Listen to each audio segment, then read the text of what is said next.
Lembrando, introduzindo, retomando aqui o contexto de Coríntios, uma igreja que Paulo fundou.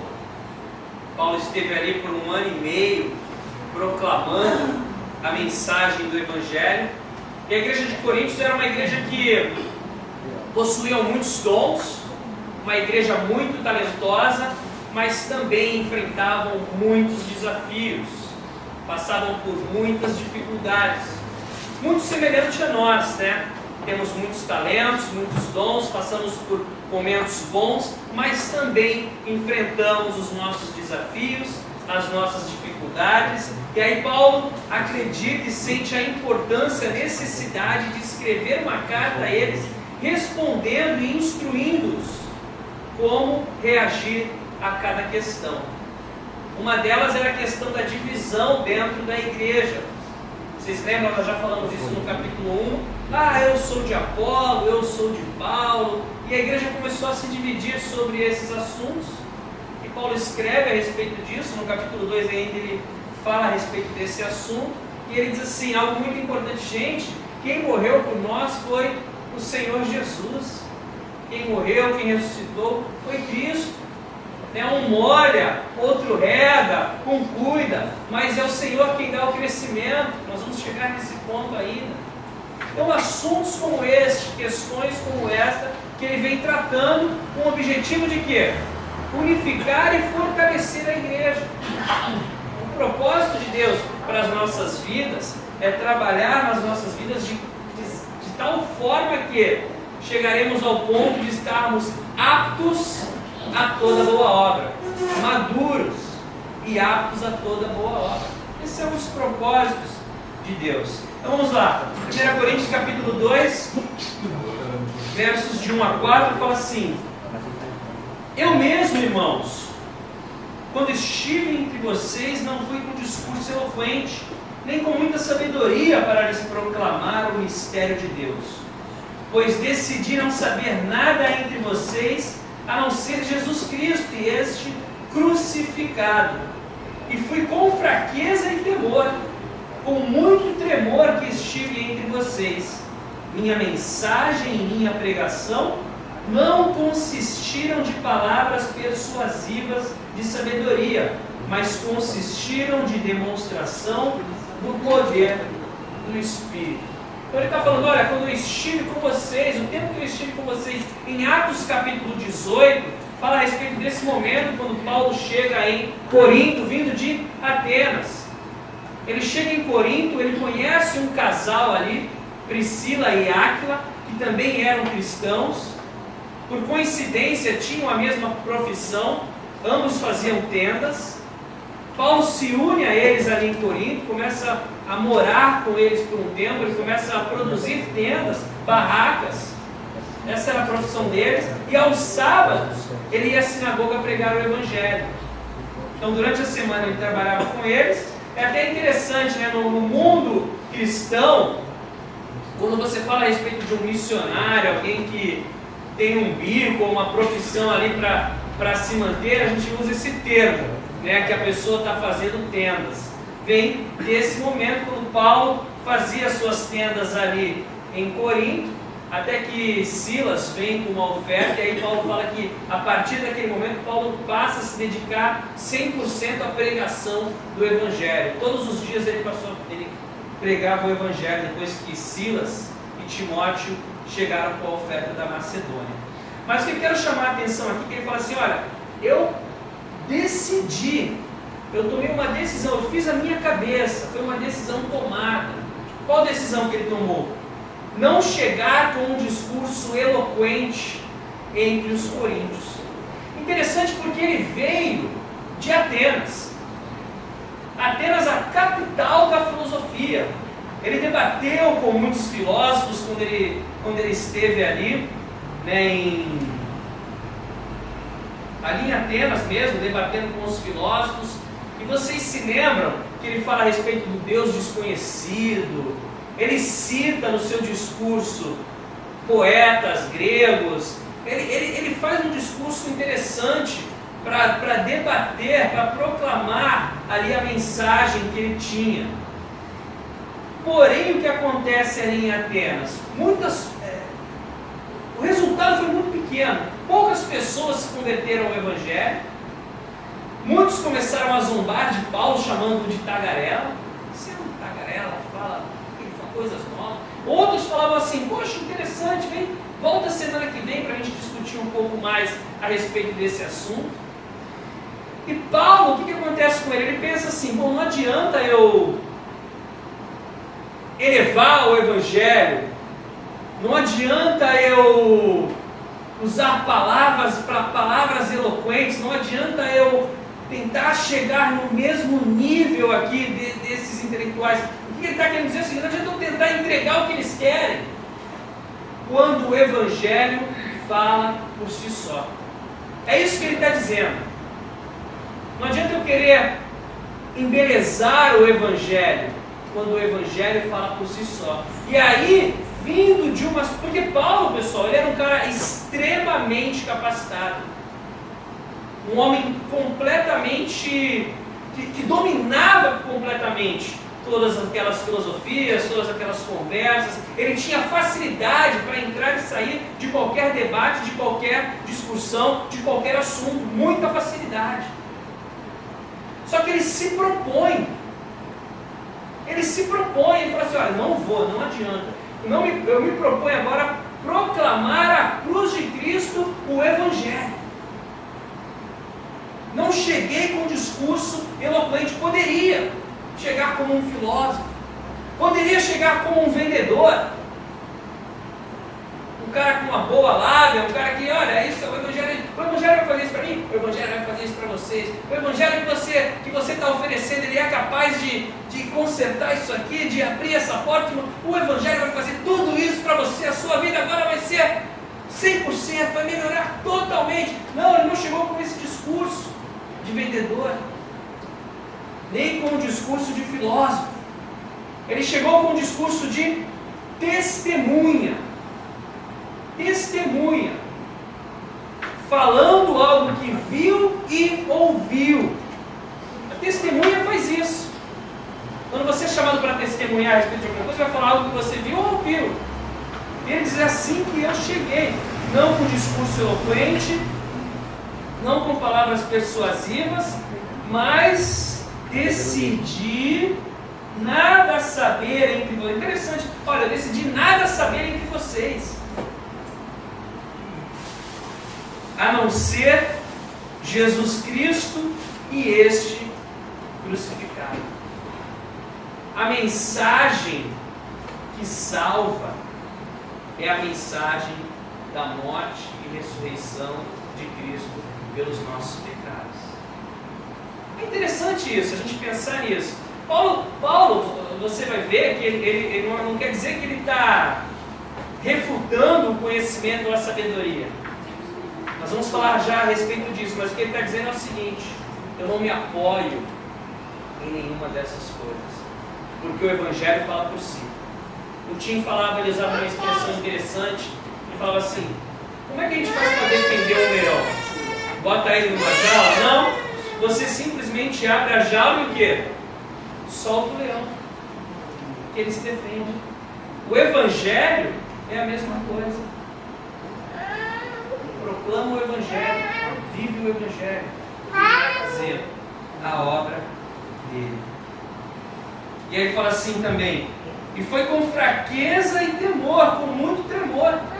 É interessante porque, talvez, eu, por exemplo, penso muito nisso aqui, quando eu ouço isso, temor e tremor, de certa forma eu relaciono até a minha própria vida, porque sempre que eu estou aqui, eu estou sempre com muito temor e tremor. Até hoje, são 12, 13 anos de ministério pastoral, e eu sempre subo aqui com muito respeito. Sempre dá um frio na barriga, toda semana. Sábado à noite parece que as coisas, sábado já muda, já vem uma tensão, ou seja, o temor e o tremor, a responsabilidade de proclamar o Evangelho de Deus. Isso é um ponto. Mas eu acho que vai além, eu acho que Paulo aqui, alguns acreditam que ele estava em tremor e temor porque ele estava até enfraquecido em sua saúde.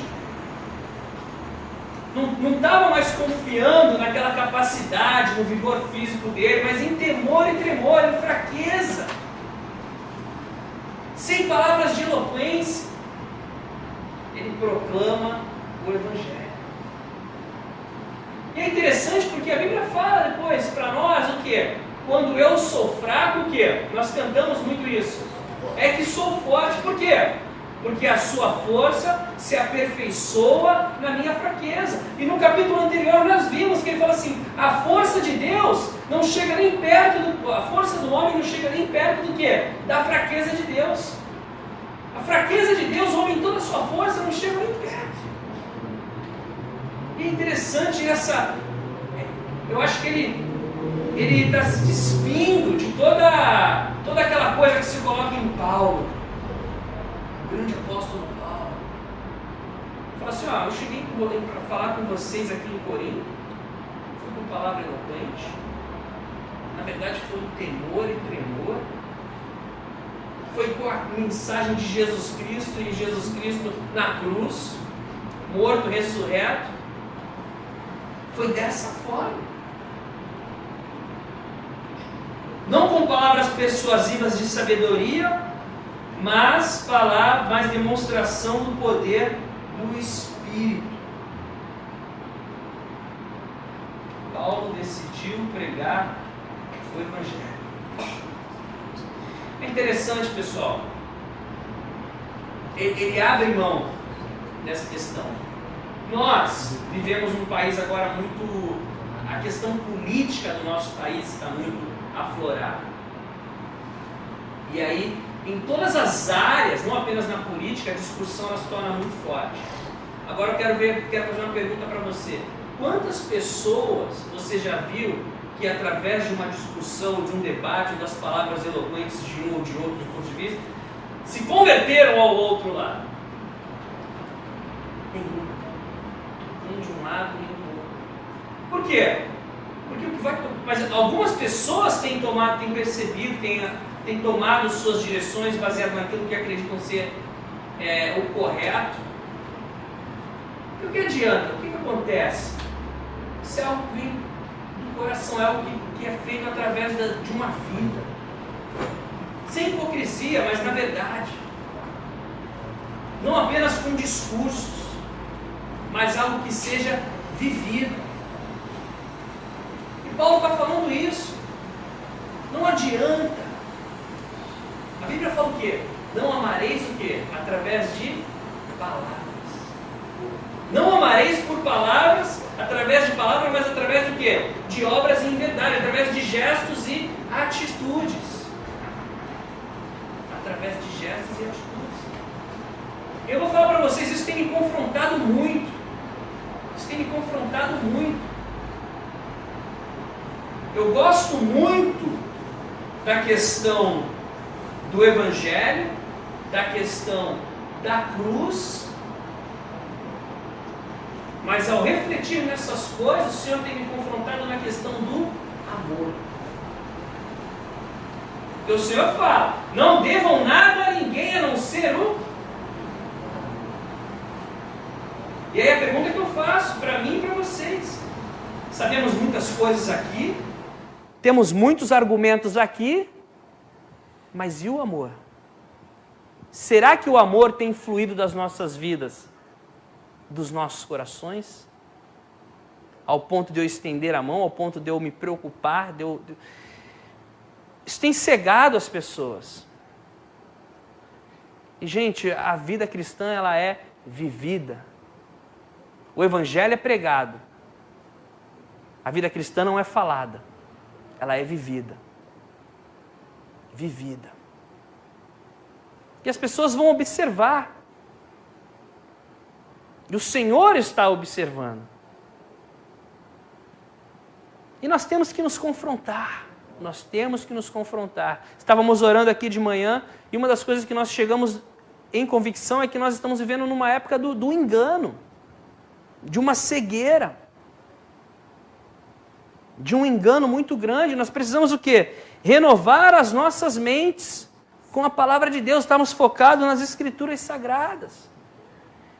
Julgar tudo a partir daqui. Se você é cristão, como nós vamos falar hoje aqui. Se você crê no Senhor Jesus. Se você tem o Espírito Santo de Deus habitando em você. Se você tem, é a partir daqui que as coisas acontecem, que a nossa vida caminha. A partir das Escrituras, da palavra de Deus. E Paulo está falando aqui o seguinte para nós, olha, não confio, não dependo, não me apoio na sabedoria humana, mas sim na sabedoria de Deus.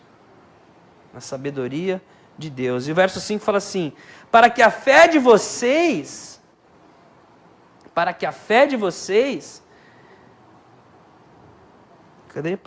que vocês têm não se baseasse na sabedoria humana, mas no poder de Deus. Em outras palavras, ele está tirando a responsabilidade dele. Porque se ele atrai as pessoas para ele pelo discurso eloquente, através da capacidade de argumentação que ele tinha, porque os gregos, eles estavam preocupados com a retórica. Eles estavam preocupados como é que Paulo ia apresentar o seu ponto de vista, como é que ele ia defender o seu ponto de vista, aí eles iam dizer algo e aí como é que ele ia responder aquilo que eles disseram.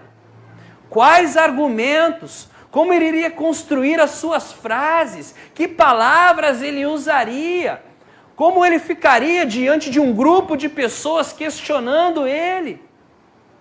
Eles estavam preocupados com isso.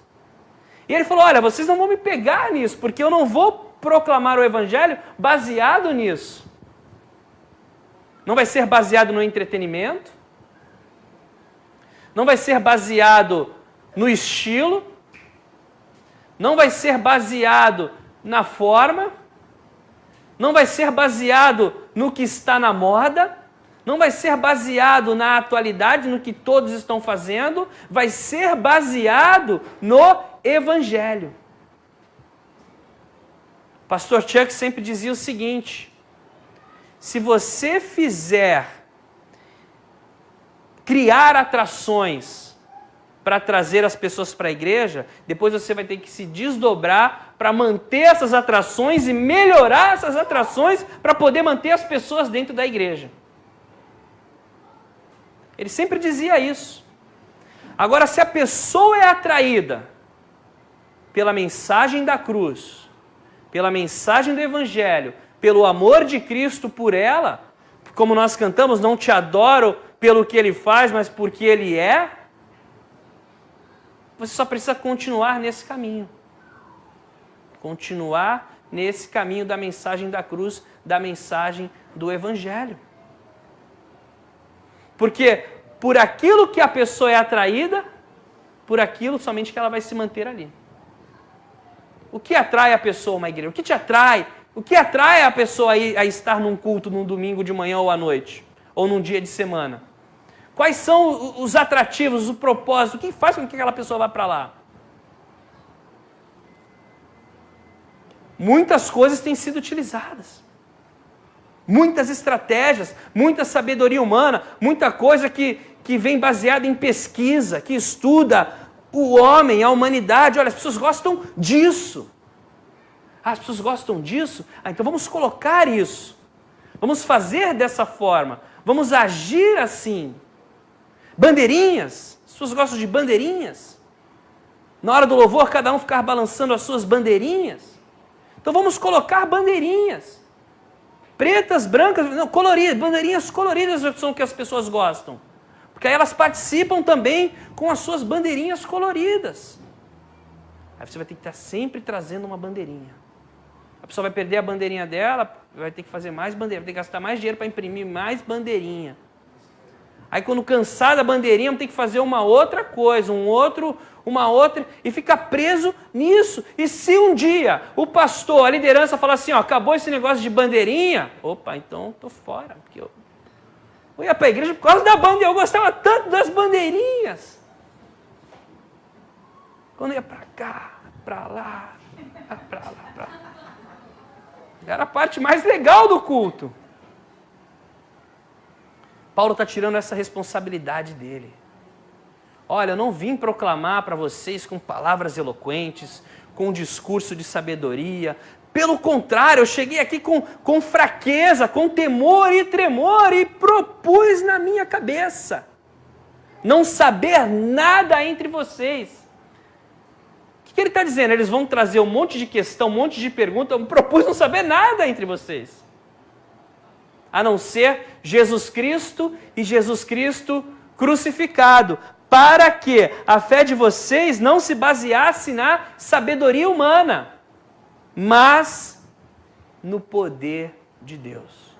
Se você está fundamentado, alicerçado no poder de Deus, você vai continuar firme. Aconteça o que acontecer, as pessoas vão tropeçar, as coisas podem acontecer, mas você permanece firme. Por isso que um pastor, um líder, uma liderança da igreja nunca pode trazer as pessoas para ele. Porque se você traz as pessoas para você, por isso que Paulo confronta muito rapidamente essa questão de eu sou de Apolo, eu sou de Paulo, eu sou de Pedro. Por quê? Porque isso é um grande perigo. Quem morreu na cruz pelos pecados da humanidade foi Jesus Cristo. Se eu colocar as pessoas, de alguma forma, olhando para mim, se eu tropeçar, o que acontece? Todo mundo se afunda na sua fé, porque a minha fé era na sabedoria humana, eu gostava do cabelo do Alexandre. Gostava do cabelo branco do Alexandre com um risquinho aqui que ele fez. Por isso, e foi como eu aprendi o Evangelho e é como eu vivo o Evangelho. Nós colocamos os olhos das pessoas em Jesus, em Cristo. Em Cristo. Olha para Jesus, caminha com Ele, porque aconteça o que acontecer, você vai estar firme, firmado, para que a sua fé não se baseasse na sabedoria humana, mas no poder de Deus. Aí ele fala assim, entretanto, falamos de sabedoria entre os que já têm maturidade, mas não de sabedoria dessa era, ou dos poderosos dessa era, que estão sendo reduzidos a nada. Ao contrário, falamos da sabedoria de Deus, do mistério que estava oculto, o qual Deus preordenou antes do princípio das eras, para a nossa glória. Nenhum dos poderosos dessa era o entendeu, pois se tivessem entendido, não teriam crucificado o Senhor da glória. Então ele fala assim, olha, não sou oposto à sabedoria. Falamos de sabedoria entre vocês, mas não foi a sabedoria humana. Não foi a sabedoria que as pessoas queriam debater. Foi a sabedoria de Deus, dos mistérios de Deus, das coisas ocultas do Senhor que foram reveladas. Das coisas ocultas do Senhor que foram reveladas, o mistério de Deus. Efésios, da maturidade, do crescimento. Efésios 4,13. Tem aí, Marcelo? Marcelo ou Rafa aqui?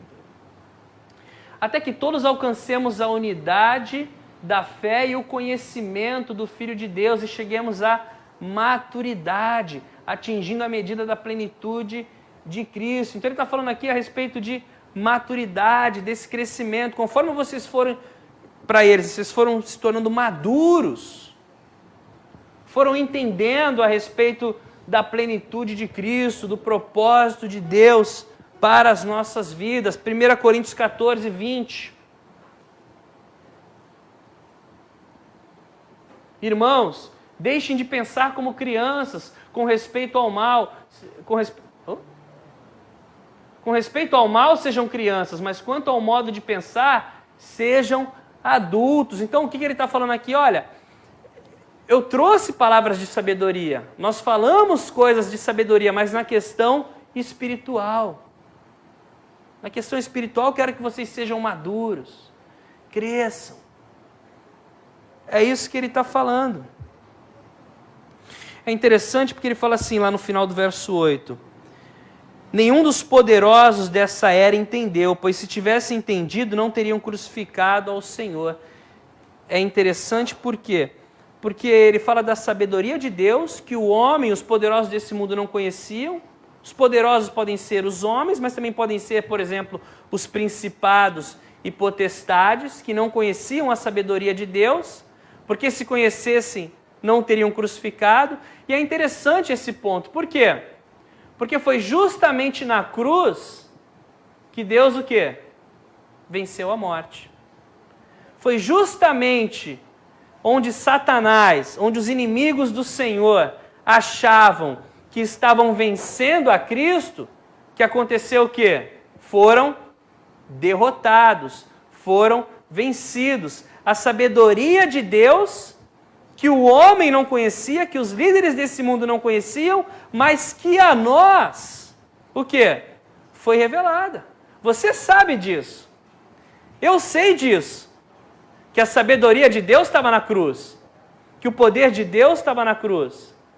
Mas os inimigos do Senhor não sabiam disso. Os inimigos do Senhor achavam aquilo uma loucura. Então ele fala, nós falamos de sabedoria.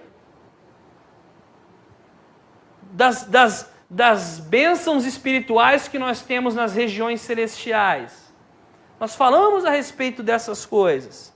Do mistério oculto. Deixa eu ver aqui rapidinho,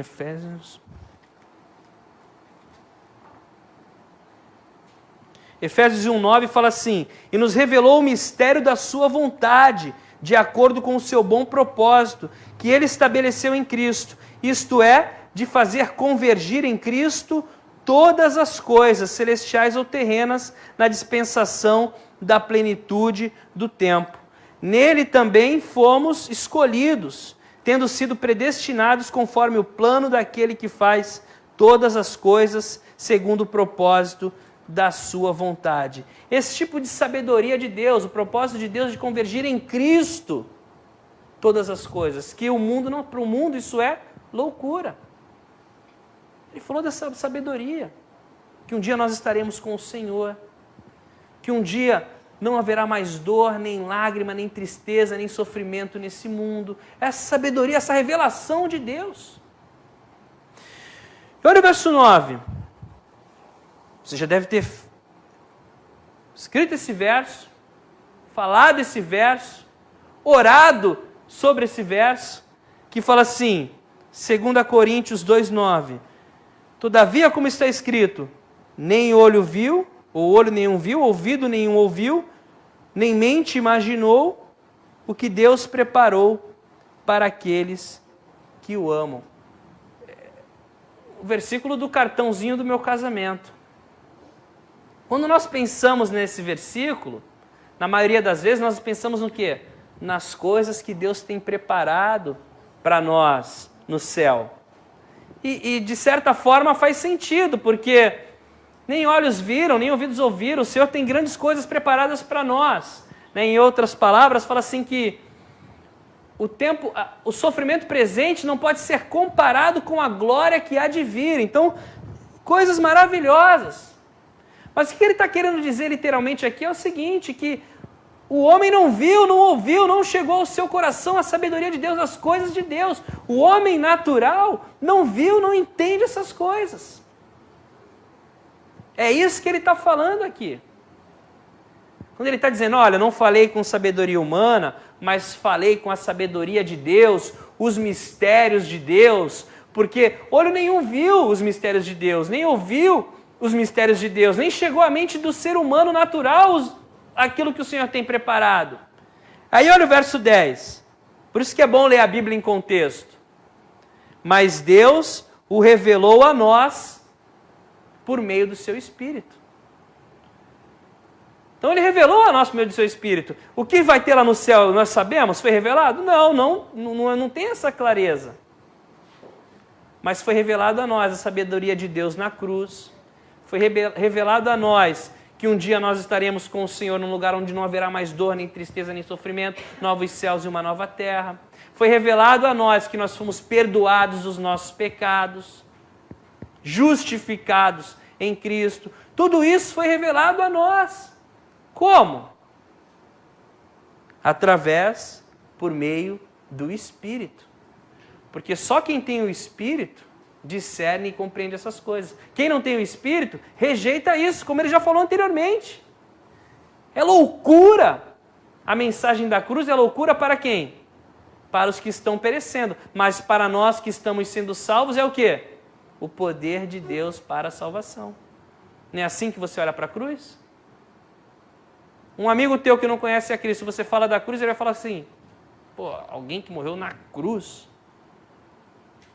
A pior tipo de morte que tinham, então alguém que foi eletrocutado numa cadeira elétrica a morrer pelos meus pecados, seria uma coisa...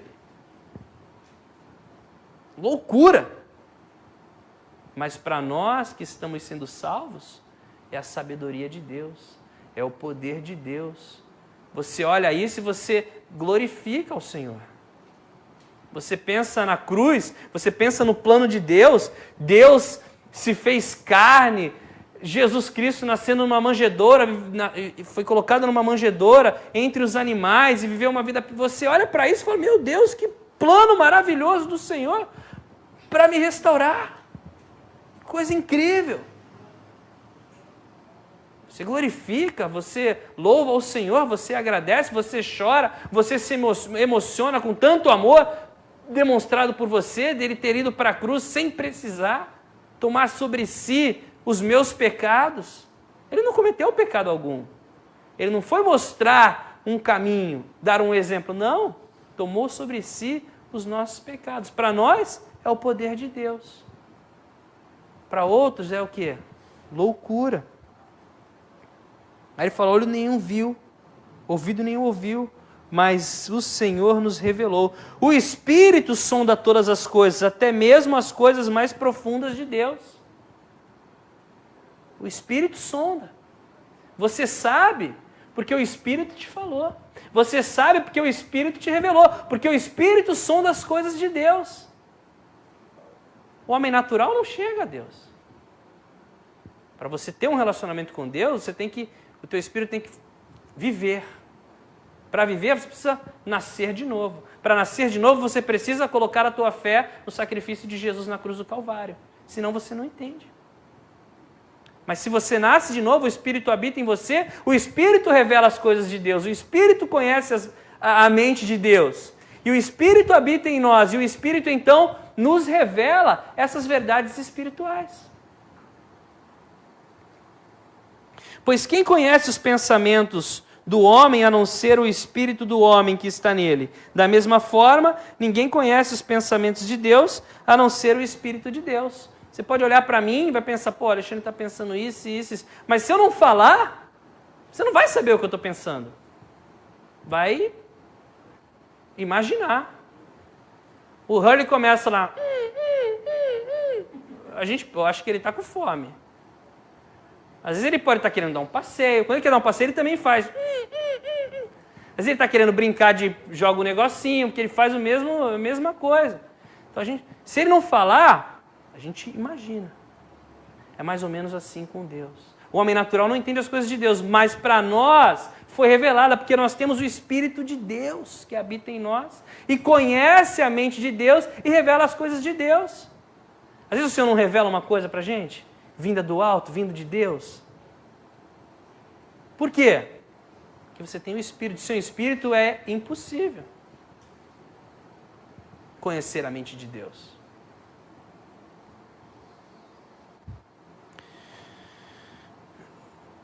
Nós, porém, não recebemos o Espírito do mundo, mas o Espírito procedente de Deus, para que entendamos as coisas de Deus que nos foi dado o quê? Gratuitamente. E o Espírito de Deus nos foi dado gratuitamente para que nós entendamos as coisas de Deus. Sabe o que acontece às vezes? Porque a Bíblia fala a respeito do Espírito algumas coisas interessantes. Ela fala assim, não entristeçam o Espírito. Trata o Espírito como uma pessoa. A pessoa do Espírito Santo. Não entristeçam o Espírito Santo. O que é entristecer o Espírito Santo? Você sabe, eu também sei. Quando eu não era cristão, eu não sabia. Porque eu agia de certa forma, fazia certas coisas e ficava na moral. Numa boa. Tranquilo. Mas depois que eu me converti e eu falava certas coisas, agia de certa forma, parecia que isso é o entristecer do Espírito. O Espírito fala com você. O Espírito que sonda a mente de Deus e habita em você. Não entristeça o Espírito. Aí tem uma outra coisa que a palavra de Deus fala: não apaguem o Espírito. De tanto entristecer o Espírito, nós corremos o risco de apagar o Espírito. E aí ficarmos num momento de silêncio. Não ouvirmos de Deus. Aí o que é preciso fazer? Opa, onde eu errei? Onde eu preciso voltar? O que eu preciso fazer? Aí você se arrepende e aquele pavio fumegante volta a queimar, você volta àquela conexão com Deus, porque o Espírito habita em você. Você está falando com Deus, Deus está falando contigo, você está nessa comunhão, essas coisas espirituais nos foram reveladas, nos são reveladas. Há uma comunhão com Deus através do Espírito. E isso é maravilhoso, isso é bom. E é a melhor coisa. É a melhor coisa. Concluindo. Nos deu gratuitamente, verso 13. Delas também falamos, não com palavras ensinadas pela sabedoria humana, mas com palavras ensinadas pelo Espírito, interpretando verdades espirituais para os que são espirituais. Quem não tem o Espírito não aceita as coisas que vêm do Espírito de Deus, pois lhes são loucura, e não é capaz de entendê-las, porque elas são discernidas espiritualmente. As coisas do Espírito são discernidas espiritualmente, isso é muito claro. Muito claro. E é tão bom quando você está em comunhão com Deus e você consegue discernir as situações. Você consegue discernir as coisas, discernir o ambiente, discernir o momento, discernir, porque o discernimento te protege, o discernimento te direciona. Esse discernimento vem também de Deus. O homem natural não consegue discernir, porque as coisas espirituais se discernem através do Espírito de Deus. Mas quem é espiritual discerne todas as coisas, e ele mesmo por ninguém é discernido. Pois quem conheceu a mente do Senhor que possa instruí-lo? O homem natural não conheceu. Nós, porém, temos a mente de Cristo. Nós, porém, temos a mente de Cristo. E esse capítulo conclui assim. Você tem a mente de Cristo, eu tenho a mente de Cristo. Como assim? De que forma? Através do Espírito Santo de Deus que habita em nós. Vou pedir para o Juninho voltar aqui para frente, porque eu quero voltar nesse ponto.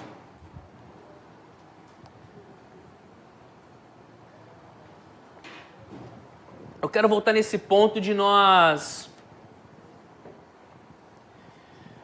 da comunhão com o Espírito.